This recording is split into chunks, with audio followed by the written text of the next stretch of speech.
नमस्कार विद्यार्थी मित्रांनो, स्वागत आहे तुमचं SK MPSC अकॅडमी या आपल्या यूट्यूब चॅनलमध्ये।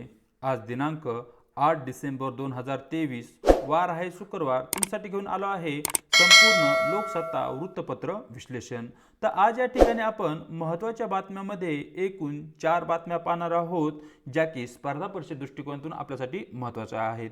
यामध्ये विधानसभा अधिवेशन, तेलंगणा, नागरिकत्व, रवांडा योजना या 4 न्यूजला आपण MCQ क्वेश्चनच्या माध्यमातून या ठिकाणी डिस्कस करणार आहोत। चला तर जी काही आजची आपली पहिली न्यूज आहे तिला या ठिकाणी आता आपण सुरुवात करूया। या ठिकाणी जी पहिली न्यूज आहे ती विधानसभा अधिवेशनासंदर्भात आहे। न्यूज अशी आहे, नवाबवरून बेनाव अशा प्रकारची न्यूज तुम्हाला लोकसत्ता पेज क्रमांक 1 वरती पाहायला भेटेल। या ठिकाणी जे काय आहे ती न्यूज ॲज इट इज आपल्यासाठी महत्त्वाची नाहीये, परंतु या ठिकाणी जे काही सध्या महाराष्ट्रामध्ये हिवाळी अधिवेशन चालू आहे त्या हिवाळी अधिवेशनाविषयी आपल्याला माहिती असणं गरजेचं आहे। या न्यूजला धरून जो आजचा आपला प्रश्न बनतो तो प्रश्न या ठिकाणी पाहूया।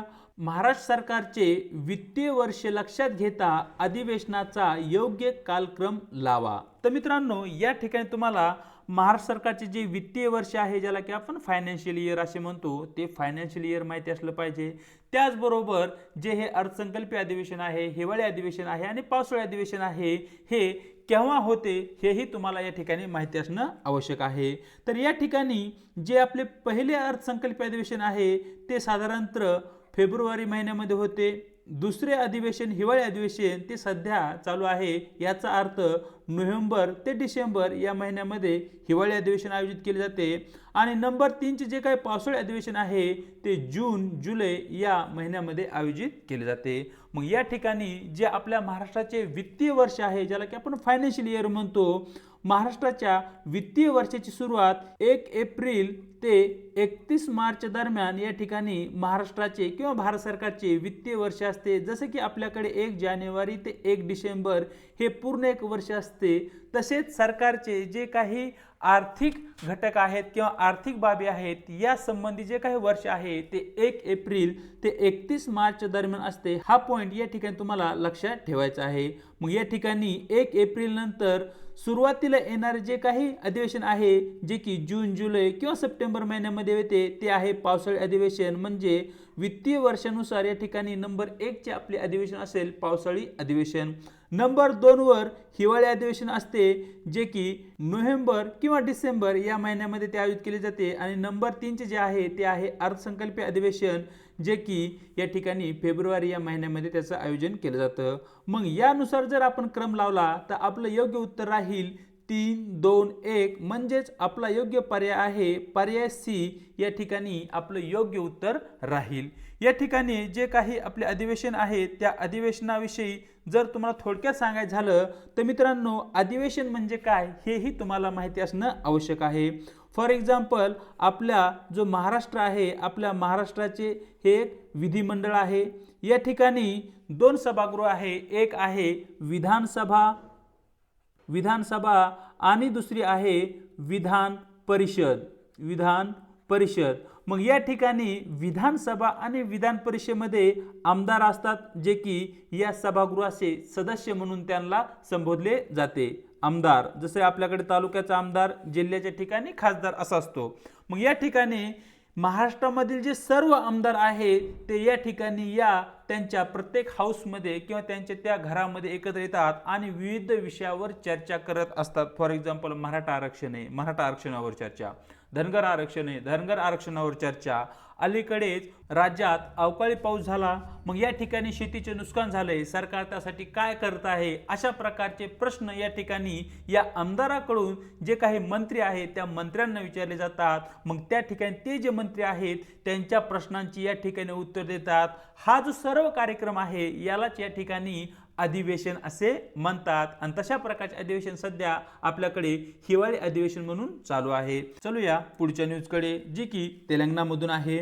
न्यूज अशी आहे, रेवंत रेड्डी यांचा शपथविधी। तर या ठिकाणी पहा, अलीकडेच काही राज्यामध्ये विधानसभेच्या निवडणुका झाल्या, ज्यामध्ये तेलंगणा या राज्यामध्ये काँग्रेस सत्ता आली आहे आणि त्या ठिकाणी रेवंत रेड्डी हे तेलंगणाचे नवे मुख्यमंत्री आता बनणार आहेत। पूर्वीचे BS राव हे आता या ठिकाणी मुख्यमंत्री पदावरून पायउतारू होणार आहेत।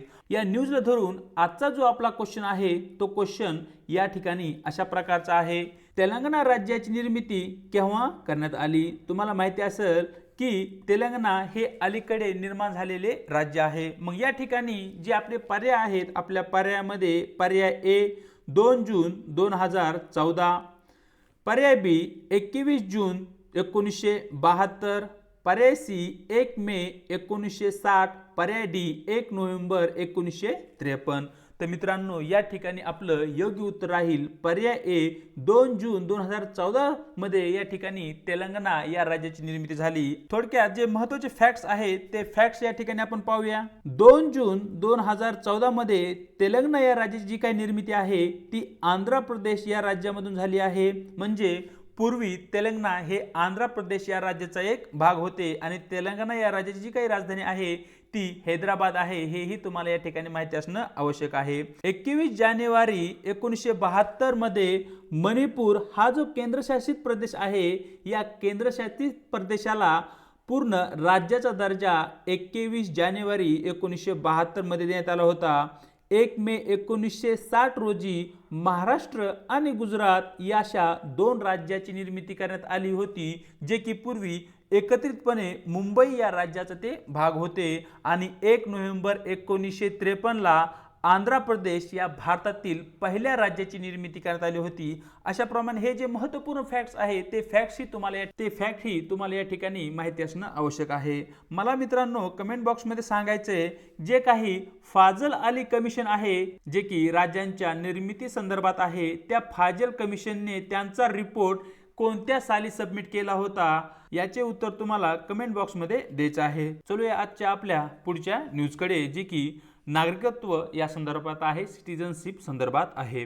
न्यूज अशी आहे, नागरिकत्व दिलेल्या बांगलादेशी स्थलांतरितांची माहिती द्या, अशा प्रकारची न्यूज तुम्हाला लोकसत्ता पेज क्रमांक 5 वरती भेटून जाईल। या न्यूजला धरून जो आजचा आपला प्रश्न बनतो तो प्रश्न पाहूया। प्रश्न असा आहे, भारतातील एखाद्या व्यक्तीचे नागरिकत्व केव्हा संपुष्टात येऊ शकत नाही? म्हणजे जर एखादा व्यक्ती भारत या देशाचा नागरिक असेल मग या ठिकाणी त्या व्यक्तीचं नागरिकत्व खालीलपैकी कोणत्या स्थितीमध्ये नष्ट होणार नाही किंवा संपुष्टात येणार नाही? तर या ठिकाणी पर्याय ए देशात किंवा राज्यात आणीबाणीच्या वेळी, पर्याय बी युद्धाच्या वेळी, पर्याय सी निवडणुकींच्या वेळी, पर्याय डी वरीलपैकी काही नाही। तर मित्रांनो या ठिकाणी आपलं योग्य उत्तर राहील पर्याय बी युद्धाच्या वेळी एखाद्या व्यक्तीने जर भारतीय नागरिकत्व सोडण्यासाठी अर्ज केला असेल तर तो अर्ज या ठिकाणी ग्राह्य धरला जात नाही, कारण स्थिती अशा शकते की ती व्यक्ती शत्रू राष्ट्राला मदत करू शकते। मग या ठिकाणी तशा प्रकारची जी काही प्रॉबॅबिलिटी आहे तिला टाळण्यासाठी या ठिकाणी युद्धाच्या वेळी कोणतीही व्यक्ती भारतीय नागरिकत्व सोडू शकत नाही। या संबंधी जे काही इतर महत्त्वाचे फॅक्ट्स आहेत ते फॅक्ट्स पाहूया।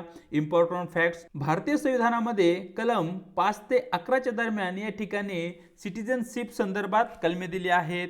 भारतीय नागरिकत्व कायदा हा 1955 मध्ये तयार करण्यात आला आणि या ठिकाणी नागरिकत्व मिळवण्याचा जो काही आधार आहे, जर एखाद्या व्यक्तीला भारताचे नागरिकत्व मिळवायचे असेल तर ते कोणत्या आधारावर भेटेल? तर त्यामध्ये एक आहे जन्म, नंबर 2 आहे वंश, नंबर 3 आहे नोंदणी, नंबर 4 आहे नैसर्गिकरण आणि आणखी 5 एक आहे जर फॉर एक्झाम्पल इन फ्युचरमध्ये भारताने एखाद्या देशाचा प्रदेश काबीज केला किंवा कराराअन्वये एखाद्या देशाचा प्रदेश विकत घेतला तर या परिस्थितीमध्ये त्या प्रदेशामध्ये जे काही नागरिक राहत असतील ते सर्वचे सर्व आपोआप भारताचे नागरिक बनतील। या ठिकाणी जन्माने व्यक्ती भारताचा नागरिक बनू शकते, वंशाने व्यक्ती भारताचा नागरिक बनू शकते आणि नोंदणी करूनही एखादी व्यक्ती भारताचा नागरिक बनू शकते आणि त्यानंतर आहे नैसर्गिकरणाद्वारेही एखादी व्यक्ती भारताचा नागरिक बनू शकते।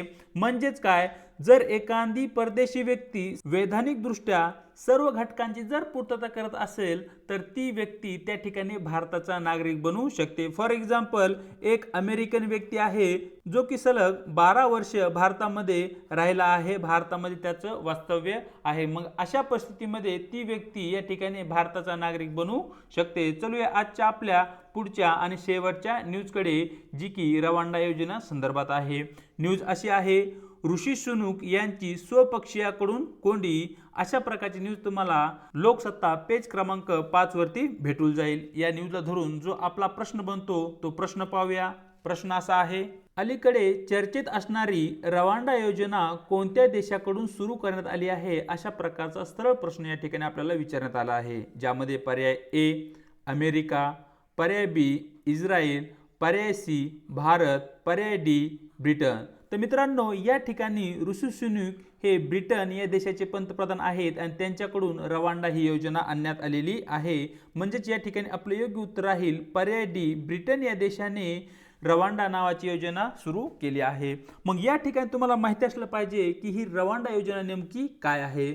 तर रवांडा योजना ही एप्रिल 2022 मध्ये तत्कालीन पंतप्रधान बोरिस जॉन्सन यांच्या सरकारने आणली होती. या योजनेनुसार ज्या कोणत्या नागरिकांनी ब्रिटनमध्ये इलिगली प्रवेश केला आहे त्या नागरिकांना या ठिकाणाहून आफ्रिकेतील रवांडा या देशामध्ये डिपोर्ट करणे किंवा त्या ठिकाणी त्याला नेणे आणि त्यानंतर त्यांची जी काही प्रोसिज्युअर असेल, जे काही कायद्यासंबंधी किंवा कोर्ट संबंधी जे काही खटला असेल तो पूर्ण केला जाईल. आणि शेवटी अंती जर असं आढळलं की ती व्यक्ती इलिगल दृष्टिकोनातून ब्रिटनमध्ये प्रवेश केला होता, नंतर त्या व्यक्तीला त्या देशातून तिच्या जो स्वदेश आहे मायदेशी त्या ठिकाणी डिपोर्ट केलं जाईल. या ठिकाणी जो काही ब्रिटन आहे तो या ठिकाणी युरोपच्या या मॅपमध्ये या ठिकाणी त्याची पोझिशन आहे. आणि त्यानंतर रवांडा हा जो देश आहे, या रवांडा या देशाची पोझिशन तुम्ही या ठिकाणी पाहू शकताय. तर या ठिकाणी ब्रिटनमधून त्या ज्या व्यक्ती आहेत ते विमानाद्वारे या ठिकाणी रवांडा या देशामध्ये आणल्या जातील